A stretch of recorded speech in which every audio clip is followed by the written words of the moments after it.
Hello বন্ধুরা, আজ 16ই September 2023 শনিবার আমরা একটা লং ট্যুরে বেরিয়ে পড়লাম গুয়াহাটির উদ্দেশ্যে। আমি এবং আমার হাজবেন্ড মাঝে মাঝেই লং জার্নিতে বেরিয়ে পড়ি। কখনো আমাদের সাথে আমাদের ফ্যামিলি মেম্বার্সরা থাকেন বা কখনো আমরা দুজনেই বেরোই। তো আজকে সকাল 7:15 বাজে ফার্স্ট হল্ট আমরা চেষ্টা করব শিলিগুড়িতে করার। দেন নেক্সট মর্নিং আবার কন্টিনিউ করব আমাদের ডেস্টিনেশন গুয়াহাটির উদ্দেশ্যে। এটা আমাদের ফার্স্ট ব্লগিং, এর আগে ব্লগিং কোনোদিনও করিনি। ফ্যামিলি এবং ফ্রেন্ডস থেকে অনেক সাজেস্ট করলো যে আমরা এত যখন বেড়াতে ভালোবাসি তো এগুলো কেন আমরা ব্লগিং করি না। তো আমরা ভাবলাম যে হ্যাঁ, এটা ভালো একটা সাজেশন যে ব্লগিং করা যেতেই পারে। এত যখন আমরা লং ট্যুরে বেরোই, রোড ট্রিপেই বেরোই বেসিক্যালি, ট্রেন এবং ফ্লাইটের জার্নিটা একটু অ্যাভয়েড করে রোড ট্রিপটা আমাদের দুজনেরই ভালো লাগে বলে দুজনে আমরা রোড ট্রিপেই বেরোই। তো এটা আমাদের ফার্স্ট ব্লগিং, তো কোনো কিছু ভুল হলে প্লিজ অ্যাডজাস্ট করে নেবেন, একটু সাপোর্ট করবেন যাতে আমরা আমাদের ভুলটাকে রেকটিফাই করে আপনাদের কাছে আরও ভালো কিছু ব্লগিং করতে পারি, ভালো ভালো জায়গা আপনাদেরকে দেখাতে পারি। আমাদের সাথে আপনারাও যাতে আমাদের এই জার্নিটাকে এনজয় করেন, এটাই আমরা চাই।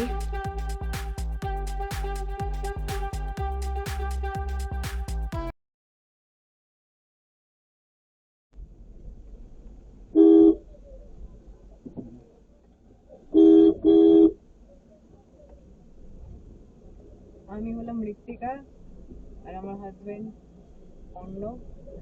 তো আমরা এই জাস্ট পেট্রোল নিয়ে রিফিল করিয়ে আমরা এবার আবার স্টার্ট করলাম জোলাঘাট থেকে।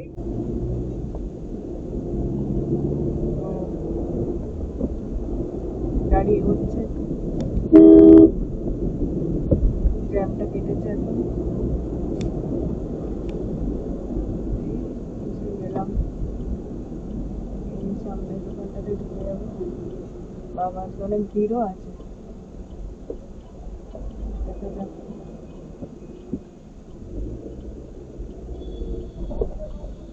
आदि लाइन साहब कबूल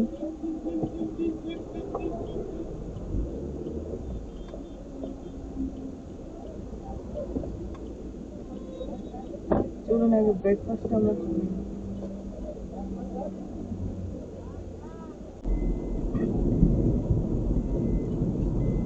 জাস্ট এই খেয়ে দিয়ে জলখাবার খেয়ে শক্তিগড় থেকে এবার আবার গাড়ি স্টার্ট করা হলো।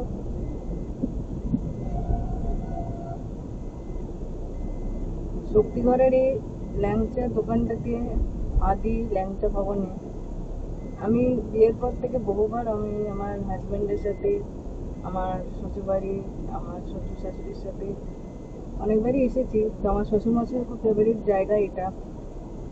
সিঙ্গাড়াটা খুব পছন্দ করেন এখানকার, তো মিস করলাম সেটা।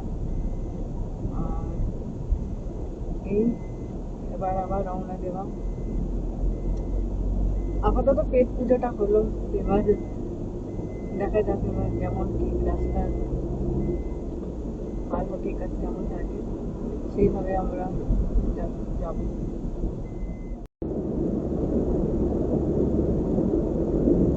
দুর্গাপুর এক্সপ্রেসওয়ে থেকে আমরা এবার NH 116A দিয়ে যাব। তো মাঝে মাঝেই থেকে থেকে আমরা একটু হালকা জ্যাম পাচ্ছি।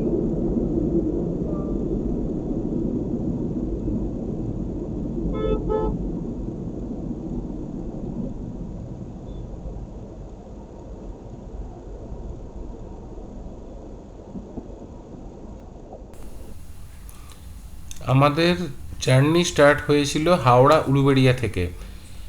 আমরা এর আগে যতবার এই পথে গেছি, আমরা কল্যাণী, কৃষ্ণনগর, বহরমপুর হয়ে বেরিয়েছি আমরা। তো এইবারে আমরা গুগল শর্টকাট নেব না বলে সেই কারণের জন্য আমরা ম্যাপ মাই ইন্ডিয়াটা ফার্স্ট টাইম ট্রাই করলাম, বা ম্যাপেলের দেখানো পথে আমরা ভায়া বর্ধমান আমরা রওনা দিলাম। কাটোয়া ফুটিসাঁকো হয়ে মোরগ্রামে NH-34-এ আমরা উঠলাম। রাস্তার অবস্থা কম বেশি ভালো মন্দ মিশিয়েই রয়েছে, আর অভিজ্ঞতাটাও আমাদের ভালো লাগলো ম্যাপেলের, কারণ ম্যাপেল কন্টিনিউ আমাদের বাম্পার থাকলে সেই ওয়ার্নিংও দিয়েছে, শার্প বেন্ড সেই ওয়ার্নিংও দিয়েছে, কন্টিনিউ ওয়ার্নিং দিতে দিতে নিয়ে গেছে রাস্তা, থ্রু আউট রাস্তা গাইড করেছে ম্যাপেল। আমাদের অভিজ্ঞতা ম্যাপেলের সঙ্গে বেশ ভালোই লাগলো, এবং কোথাও কি স্পিড লিমিট থাকছে না থাকছে সেটাও আমাদের কন্টিনিউ গাইড করে গেছে ম্যাপেল। আমরা এবার ম্যাপেলের সাহায্যে প্রথমবার জার্নি করলাম।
অফরোডিং কাকে বলে, এই যে কি রাস্তায় চলে এলাম নিজেও বুঝতে পারছি না। ওরে বাবা রে, আপনারা দেখুন কি ডেঞ্জারাস অবস্থা রাস্তার। দেখি পাম্পের মধ্যে দিয়ে ঘুরে একটু বেরিয়ে যায়। পাম্পের রাস্তাটা একটু ভালো, যা আবার 20 ফুট একটু ভালো রাস্তায় গাড়িটা চালানো যায়। আবার পাম্প থেকে বেরোলেই এইরকম ভয়ঙ্কর রাস্তা।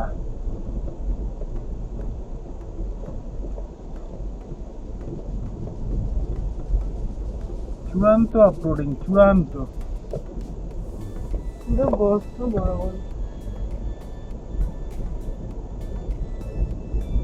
আজকে যদি একটু বৃষ্টি হয়ে যেত তাহলে নির্ঘাত গাড়ি এই রাস্তায় আটকে যেত। ওরে বাবা রে, গাড়ি কোথা দিয়ে যাবে, গাড়িটা কোথা দিয়ে যাবে? গাড্ডা কাকে বলে রে বাবা, গাড্ডা কাকে বলে? ওরে বাবা রে, গাড্ডা কি?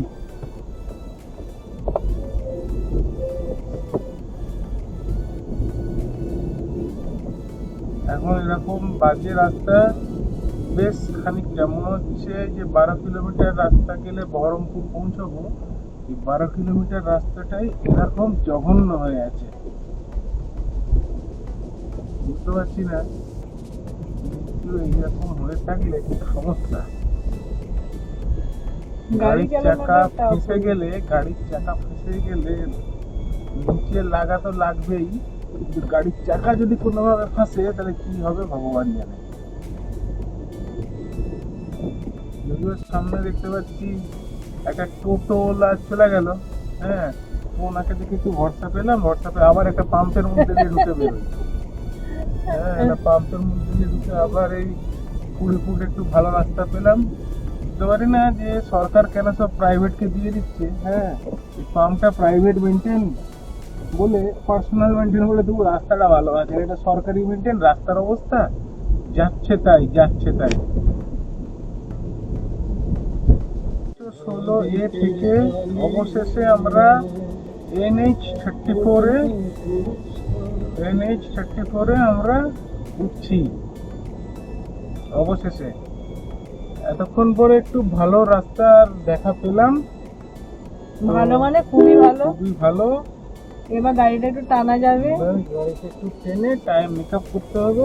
টাইম মেকআপের চক্করে আমরা আর সেই এখন সঙ্গে 2:30 বেজে গেছে, আমরা লাঞ্চ করিনি। ওই টুকটাক একটা ওটা নিয়েছিলাম সাথে স্যান্ডউইচ, ওইগুলোকে এখনো পর্যন্ত গাড়ি চালানো হচ্ছে। তো যা বাজে অভিজ্ঞতা হলো রাস্তায়, মানে বলার নয়। যাই হোক এনেই ছাড়তে পরে উঠে গেছি, তাই তো। এবার একটা ধাবা বা রেস্টুরেন্ট দেখে পেট শান্তি করতে নেমে পড়বো। পেটে আগুন, পেট শান্তি করতে হবে। যদি ভালো ভাবতাম পাওয়া যায় তো, নালে কারণ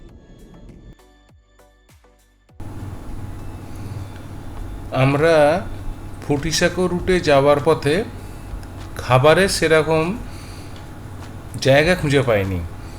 তো দেখতে দেখতে প্রায় বেলা 3টে 3:30 হয়ে গেল। ফারাক্কা ঢোকার NH-34 উঠে ফারাক্কা ঢোকার ঠিক আগে আগে একটা ছোটোখাটো একটা খাবারের জায়গা জুটলো, মধুবন হোটেল কাম রেস্টুরেন্ট। খাবার দাবার মোটামুটি ভালো। আমরা সেখান থেকে খাওয়া দাওয়াটা করলাম। খাওয়া দাওয়া করে 10 মিনিটের মতো আমরা ওখানে ব্রেক নিয়েছিলাম, হাত পা একটু স্ট্রেচ করে নিয়ে তারপরে আবার আমরা বেরিয়ে পড়লাম।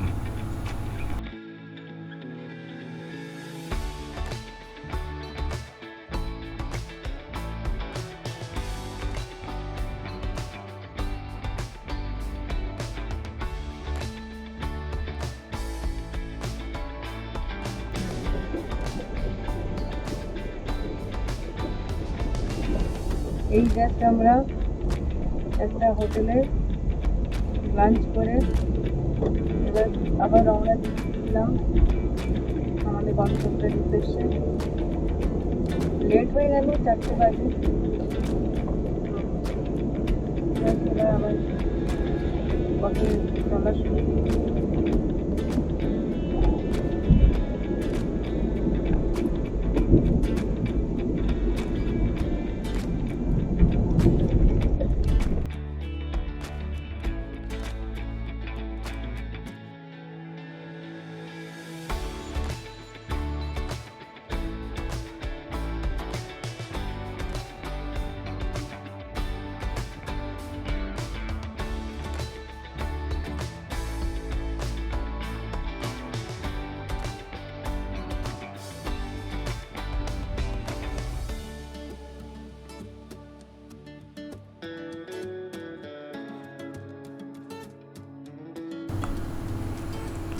আমরা এখন ফারাক্কা ব্রিজ ক্রস করছি।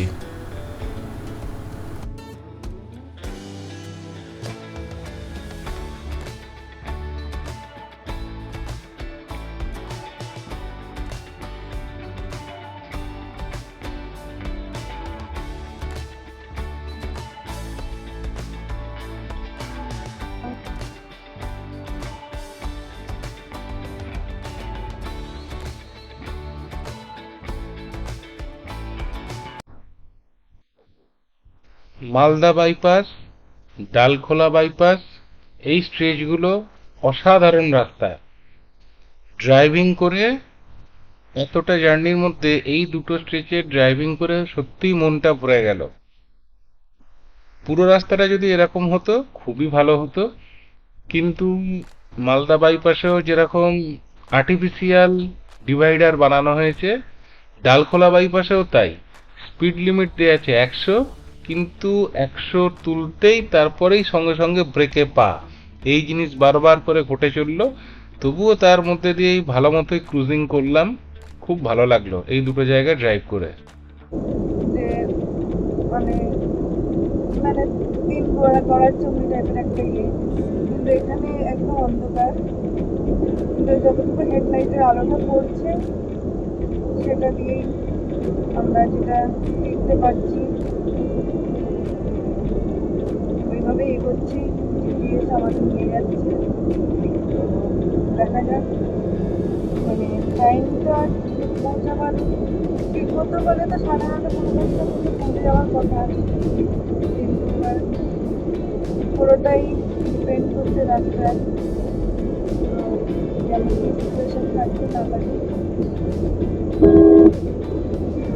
প্রায় 12 ঘন্টা হয়ে গেল আমরা বাড়ি থেকে বেরোলাম গুয়াহাটির উদ্দেশ্যে।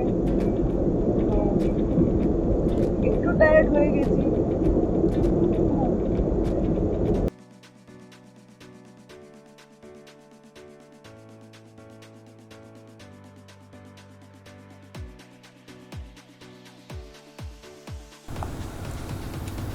আমাদের কোনো হোটেল বুক করা ছিল না শিলিগুড়িতে। আমরা ঠিক করেছিলাম যদি আমরা ময়নাগুড়ি অবধি এগোতে পারি ময়নাগুড়ি বেরিয়ে যাব, যদি জলদাপাড়া অবধি এগোতে পারি জলদাপাড়া বেরিয়ে যাব, যতটা এগোতে পারবো। তো শেষ অবধি যখন দেখতে পাচ্ছি যে ভালোই রাত্রি হয়ে যাচ্ছে, রাস্তায় প্রচুর জ্যাম ছিল, আমরা সিদ্ধান্ত নিলাম হাইওয়ের ধারে কোনো হোটেল বা রিসর্টে থেকে যাব। শিলিগুড়ি টাউনের ভেতরে যাওয়ার ইচ্ছা আমাদের দুজনেরই ছিল না, কারণ জ্যাম। আমরা গুগল সার্চ করে মিরামার রিসর্ট পেলাম, সেখানে ফোন করে জানতে পারলাম রুম অ্যাভেলেবেল আছে। আমরা ফাইনাল করলাম ওখানেই আমরা আজকে রাত্রিযাপন করব। তো আমরা আপাতত এটা ডিসাইড করেছি যে আজকে রাতটা এখানেই কাটাবো মিরামার রিসর্টে। তো এটা একদম হাইওয়ে ধারেই। তো যেহেতু একটু রাত হয়ে গেছে, অলরেডি 9টা বেজে গেছে, তো আমরা লেট করবো না ভাবলাম, সেই জন্য এখানেই ডিসাইড করেছি আজকে রাতটা থাকবো।